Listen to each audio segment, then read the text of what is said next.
ਜਾਲੀ ਕਰੰਸੀ ਤਿਆਰ ਕਰਨ ਵਾਲੀ ਜਿਹੜੀ ਅੰਤਰਰਾਜੀ ਗਿਰੋਹ ਹੁੰਦੀ ਹੈ ਉਹਦੇ ਅਸੀਂ 4 ਮੈਂਬਰ ਗ੍ਰਿਫਤਾਰ ਕੀਤੇ ਤੇ ਸਾਨੂੰ ਇਹਦੇ ਚ 15,05,000 ਰੁਪਏ ਦੀ ਜਾਲੀ ਕਰੰਸੀ ਬਰਾਮਦ ਹੋਈ ਹੈ। ਤੋ ਡਿਊਰਿੰਗ ਫਰਦਰ ਇਨਵੈਸਟੀਗੇਸ਼ਨ ਸਾਨੂੰ ਪਤਾ ਲੱਗਿਆ ਕਿ ਜਿਹੜੇ ਦੋਨੋਂ ਦੋਸ਼ੀ ਹੈਗੇ ਇਹ ਜਾਲੀ ਕਰੰਸੀ ਨੋਟ ਬੇਸਿਕਲੀ ਇੱਕ ਮਨੋਜ ਕੁਮਾਰ ਉਰਫ ਵਿਜੇ ਹੈ ਜਿਹੜਾ ਵਾਸੀ ਰਾਜਸਥਾਨ ਹੈ ਉਹਦੇ ਤੋਂ ਪਿੱਛੋਂ ਲੈ ਕੇ ਆਉਂਦੇ ਸੀਗੇ। ਸੋ ਇਸ ਬੇਸ ਤੇ ਮਨੋਜ ਨੂੰ ਅਸੀਂ ਆਪਣੀ ਤਫਤੀਸ਼ 'ਚ ਨੋਮੀਨੇਟ ਕੀਤਾ ਔਰ ਐਸ ਪਰ ਜਿਹੜੇ ਲੀਗਲ ਪ੍ਰੋਸੀਜਰ ਵਰਤਦੇ ਹੋਏ ਅਸੀਂ ਉਹਦੇ ਅਰੈਸਟ ਵਾਰੰਟ ਲਏ ਤੇ ਫਿਰ ਅਸੀਂ ਉਹਨੂੰ ਅਜਮੇਰ ਤੋਂ ਅਰੈਸਟ ਕੀਤਾ 16 ਅਪ੍ਰੈਲ ਨੂੰ। ਸਾਥੀ ਜਿਹਦਾ ਨਾਮ ਮਦਨ ਲਾਲ ਹੈ, ਇਹ 2 ਲੋਕਾਂ ਨੂੰ ਉੱਥੋਂ ਮੁਲਜ਼ਮਾਂ ਨੂੰ ਅਸੀਂ ਫੜ ਕੇ ਲੈ ਕੇ ਆਏ ਰਾਜਸਥਾਨ ਤੋਂ ਤੇ ਇਹਨਾਂ ਤੋਂ ਸਾਨੂੰ 14,20,000 ਦੀ ਜਾਲੀ ਕਰੰਸੀ ਬਰਾਮਦ ਹੋਈ ਹੈ।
ਅੱਜ ਦੀ ਪ੍ਰੈਸ ਕਾਨਫਰੰਸ ਦਾ ਮੋਟਿਵ ਹੈ ਜੀ ਜੋ ਸਾਡੀ ਡੀਜੀਪੀ ਪੰਜਾਬ ਦੇ ਦਿਸ਼ਾ ਨਿਰਦੇਸ਼ਾਂ ਦੇ ਤਹਿਤ ਸਾਡੀ ਕੰਟੀਨਿਊਸ ਡਰਾਈਵ ਚੱਲ ਰਹੀ ਹੈ ਹਰ ਤਰ੍ਹਾਂ ਦੇ ਕ੍ਰਿਮੀਨਲ ਐਲੀਮੈਂਟਸ ਦੇ ਅਗੇਂਸਟ। ਉਹਦੇ 'ਚ ਸਾਨੂੰ ਪਿਛਲੇ ਦਿਨਾਂ 'ਚ ਵੱਡੀ ਸਫਲਤਾ ਮਿਲੀ ਹੈ ਜਦੋਂ ਖੰਨਾ ਪੁਲਿਸ ਨੂੰ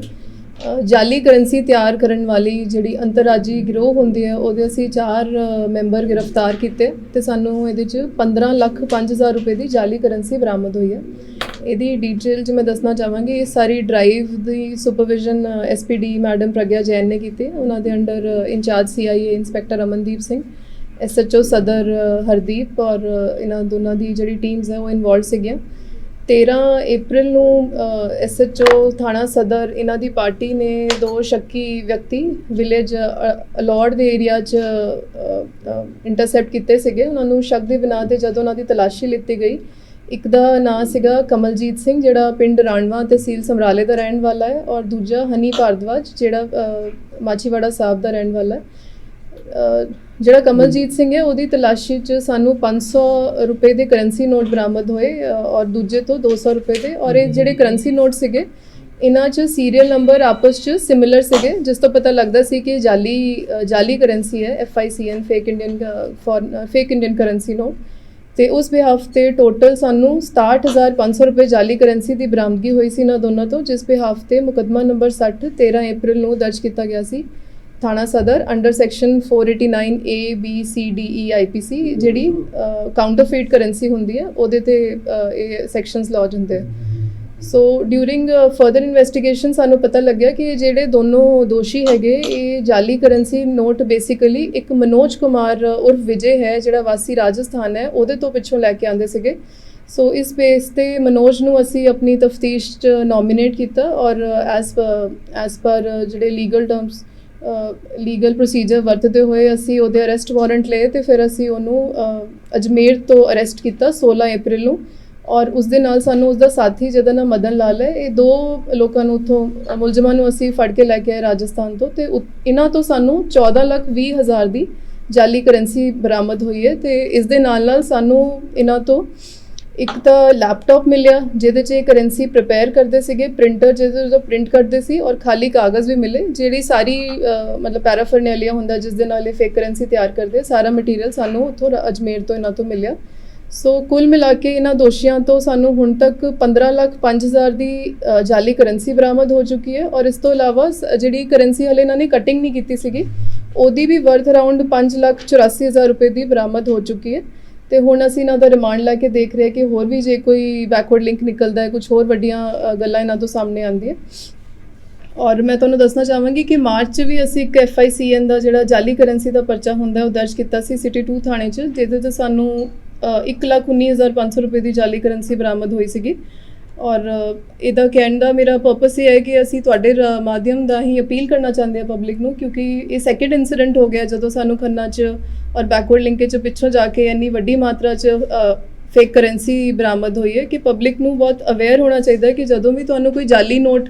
ਲੱਗਦਾ ਹੈ ਸ਼ੱਕ ਹੁੰਦਾ ਹੈ ਕਿ ਕੋਈ ਜਾਲੀ ਕਰੰਸੀ ਹੈ ਤਾਂ ਇਮੀਡੀਏਟਲੀ ਜਾਂ ਪੁਲਿਸ ਨੂੰ ਇਨਫੋਰਮ ਕਰੋ ਜਾਂ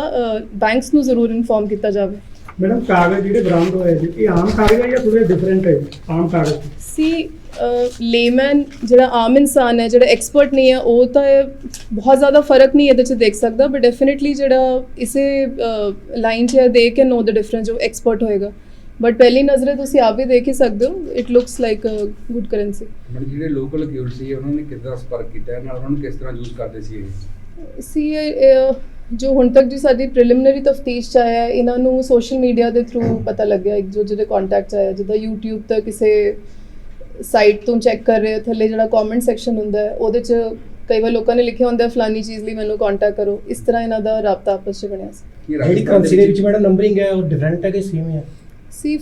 ਜਿਹੜੀ ਕਰੰਸੀ ਹੈ ਜਿਵੇਂ 500 ਦੇ ਨੋਟ ਹੈ 200 ਦੇ ਕੁਝ ਜਿਹੜੀ ਸਾਡੀ ਸੀਰੀਅਲ ਨੰਬਰ ਹੁੰਦੀ ਹੈ ਕੁਝ ਦੀ ਇੱਕ ਨੋਟ 'ਚ ਵੀ ਹੈ ਤੇ ਇੱਕ ਹੋਰ ਨੋਟ 'ਚ ਵੀ ਹੈ ਇੱਕ ਨੋਟ ਦਾ ਦੂਜੇ 'ਚ ਨਹੀਂ ਹੋ ਸਕਦਾ ਸੋ ਉਹ ਵੀ ਇੱਕ ਇੰਡੀਕੇਸ਼ਨ ਹੈ ਕਿ ਜਾਲੀ ਕਰੰਸੀ ਹੈ ਔਰ ਇਸੇ ਤਰ੍ਹਾਂ ਬਾਕੀਆਂ 'ਚ ਵੀ ਹੈਗਾ। ਮੈਡਮ ਪ੍ਰੋਫੈਸ਼ਨਲ ਦੇ ਬੰਦੇ ਜੀ ਮਤਲਬ ਜਿਹੜਾ ਇਹਦੇ 'ਚ ਮੈਂ ਥੋੜੀ ਹੋਰ ਡਿਟੇਲ ਦੱਸ ਦਿੰਦੀ ਹਾਂ ਜਿਹੜੇ ਦੋਸ਼ੀ ਹੈਗੇ ਰਾਜਸਥਾਨ ਵਾਲੇ ਮਨੋਜ ਕੁਮਾਰ ਇਹਦੇ ਤੇ ਪਹਿਲਾਂ ਵੀ 5 ਮੁਕੱਦਮੇ ਦਰਜ ਹੈ ਜਿਨ੍ਹਾਂ 'ਚੋਂ ਇੱਕ ਮੁਕੱਦਮਾ ਇਹਦੇ ਤੇ ਜਾਲੀ ਕਰੰਸੀ ਦਾ ਹੀ ਸੀਗਾ ਸੋ ਇਹਦਾ ਇਸ ਲਾਈਨ 'ਚ ਐਕਸਪੀਰੀਅੰਸ ਹੈਗਾ। ਹਾਂਜੀ ਜਿਹੜਾ ਮੇਨ ਇਹਦੇ 'ਚ ਹੁਣ ਤੱਕ ਸਾਨੂੰ ਪਤਾ ਲੱਗਿਆ ਮਨੋਜ ਕੁਮਾਰ ਹੈ ਇਹਦਾ ਹੀ ਸਾਰਾ ਪਲਾਨ ਸੀਗਾ ਕਿੱਥੋਂ ਸਿੱਖਦਾ ਸੀ ਤੇ ਡਿਊਰਿੰਗ ਤਫਤੀਸ਼ ਸਾਨੂੰ ਉਮੀਦ ਹੈ ਕਿ ਇਹਦੇ 'ਚ ਕੁਝ ਹੋਰ ਵੀ ਪਲੇਅਰ ਸਾਹਮਣੇ ਆ ਸਕਦੇ। ਮਾਰਕੀਟ ਦੇ ਵਿੱਚ ਮੈਡਮ ਕਿੰਨੀ ਕਰੰਸੀ ਹੈ ਨਿਕਲ ਚੁੱਕੀ ਹੈ ਇਹ ਤਾਂ ਜੀ ਹਲੇ ਟੂ अर्ਲੀ ਟੂ ਅਸੈਸ ਹੈ ਅਭੀ ਹਲੇ ਨਹੀਂ ਮੈਂ ਦੱਸ ਇਸ ਤਰ੍ਹਾਂ ਦੀ ਗੱਲ ਵੀ ਮਾਰਕੀਟ 'ਚ ਅਸੀਂ ਇੰਨੀ ਕਲੋਡ ਚਲਾ ਚੁੱਕੇ ਨਹੀਂ ਜੀ ਹਲੇ ਕਲੀਅਰ ਨਹੀਂ ਦੱਸਿਆ। ਇਹਨਾਂ ਦਾ ਨੈਟਵਰਕ ਕਿੱਥੇ ਤੱਕ ਸੀਗਾ ਕੋਈ ਗੱਲਬਾਤ ਆਈ ਹੈ ਸਾਹਮਣੇ ਫਿਲਹਾਲ ਤਾਂ ਜੀ ਇਹਨਾਂ ਦਾ ਨੈਟਵਰਕ ਪੰਜਾਬ ਔਰ ਰਾਜਸਥਾਨ ਦਾ ਤਾਂ ਸਾਹਮਣੇ ਆ ਹੀ ਗਿਆ ਜੇ ਹੋਰ ਸਾਨੂੰ ਕੁਝ ਪਤਾ ਲੱਗਦਾ ਡਿਊਰਿੰਗ ਇਨਵੈਸਟੀਗੇਸ਼ਨ ਤੁਹਾਨੂੰ ਦੱਸਾਂਗੇ। ਕਿੰਨੀ ਕੇਸ ਹੈ ਹੋਰ ਕਿੰਨੇ ਪਰਸਨ ਨੇ ਜਿਹੜੇ ਵਿੱਚ ਲੜੀਂਦੇ ਨੇ ਜਾਣਗੇ ਇੱਕ ਦੋ ਹੈ ਜੀ ਸਾਡੇ ਰਡਾਰ 'ਚ not in Punjab but out of state ਤਾਂ ਅਸੀਂ ਦੇਖ ਰਹੇ ਹਾਂ। ਇਹ ਕਿੰਨੀ ਕਿ ਦੇਰ ਤੋਂ ਕੰਮ ਕਰਦੇ ਸੀ ਮੈਡਮ ਜੀ ਐਟਲੀਸਟ ਬਹੁਤ ਜ਼ਿਆਦਾ ਤਾਂ ਨਹੀਂ ਜੋ ਹੁਣ ਤੱਕ ਸਾਨੂੰ ਪਤਾ ਲੱਗਿਆ ਬਟ 6-7 ਮਹੀਨੇ ਸਾਲ ਤੱਕ ਕਹਿ ਸਕਦੇ। ਮੈਡਮ ਜਿਹੜੇ ਸੀਗੇ ਸਟੂਡੈਂਟ ਸੀ ਜਾਂ ਸੀ ਇਹਨਾਂ ਦੀ ਏਜ ਤਾਂ ਮਿਡ 20s ਤੋਂ ਲੈ ਕੇ 30 ਤੱਕ ਹੀ ਹੈ they are not very old ਸਾਰੇ ਯੰਗ ਹੀ ਲੜਕੇ ਪੜ੍ਹੇ ਲਿਖੇ ਜਾਂ ਬਹੁਤ ਜ਼ਿਆਦਾ ਪੜ੍ਹੇ ਨਹੀਂ ਹੈ ਕੋਈ 8ਵੀਂ ਪਾਸ ਹੈ ਕੋਈ 12ਵੀਂ ਕੋਈ BA ਪਾਸ ਹੈ ਬਟ ਡਿਸਟ੍ਰਿਕਟ ਦੇ ਅਕਿਊਜ਼ ਨੇ ਉਹਨਾਂ ਦਾ ਕੋਈ ਫੀਡਬੈਕ ਜਾਂ ਬੈਕਗ੍ਰਾਉਂਡ ਆਇਆ ਜੀ ਡਿਸਟ੍ਰਿਕਟ ਦੇ ਜੀ ਸਾਡੇ 2 ਅਕਿਊਜ਼ਡ ਹੈਗੇ ਉਹਨਾਂ ਦਾ ਇਸ ਤਰ੍ਹਾਂ ਦਾ ਬੈਕਗ੍ਰਾਉਂਡ ਤਾਂ ਨਹੀਂ ਹੈ ਇਹ ਮਨੋਜ ਹੀ ਹੈ ਜਿਹੜਾ ਅਜਮੇਰ ਦਾ ਇਹਦਾ ਫੋਰਨ ਕਰੰਸੀ ਮੇਨ ਉਹੀ ਹੈ ਹਾਂਜੀ। ਇੱਕ ਕੁਐਸਚਨ ਹੋ ਰਿਹਾ ਜੀ ਇਹ ਕੋਈ ਗੱਲਬਾਤ ਆਈ ਹੈ ਸਾਹਮਣੇ ਵੀ ਇਹਨਾਂ ਨੇ ਕਿੰਨਾ ਇਸ ਤੋਂ ਪਹਿਲਾਂ ਕੋਈ ਪੈਸਾ ਪੂਸਾ ਆਪਣਾ ਜਿਹੜਾ ਹੈਗਾ ਜਾਲੀ ਕਰੰਸੀ ਮਾਰਕੀਟ ਦੇ ਵਿੱਚ ਸਿੱਟਿਆ ਨਹੀਂ ਜੀ ਹਾਲੇ ਤੱਕ ਇਹਦਾ ਨਹੀਂ ਪਤਾ ਇਹ ਸੇਲ ਕਿੱਦਾਂ ਕਰਦੀ ਕੀ ਅਮਾਉਂਟ ਦੇ ਵਿੱਚ ਕਿੰਨੀ ਵੇਚਦੀ 1 ਲੱਖ ਥੋੜਾ ਬਹੁਤ ਜੋ ਪਤਾ ਲੱਗਿਆ ਜਿਵੇਂ ਜੇ 10,000 ਦਾ ਪੈਸੇ ਦੇ ਕੇ 30,000 ਦੇ ਜਾਲੀ ਦੇ ਰਹੇ ਇੰਨਾ ਕੁ ਮਾਰਜਨ ਹਲੇ ਸਾਹਮਣੇ ਹੈ ਬਹੁਤ ਜ਼ਿਆਦਾ ਕੀਤਾ ਨਹੀਂ ਸੀ ਪਹਿਲਾਂ ਇਹਨਾਂ ਨੂੰ ਪ੍ਰੀਐਮਪਟ ਕਰ ਦਿੱਤਾ ਗਿਆ। Thank you. Thank you.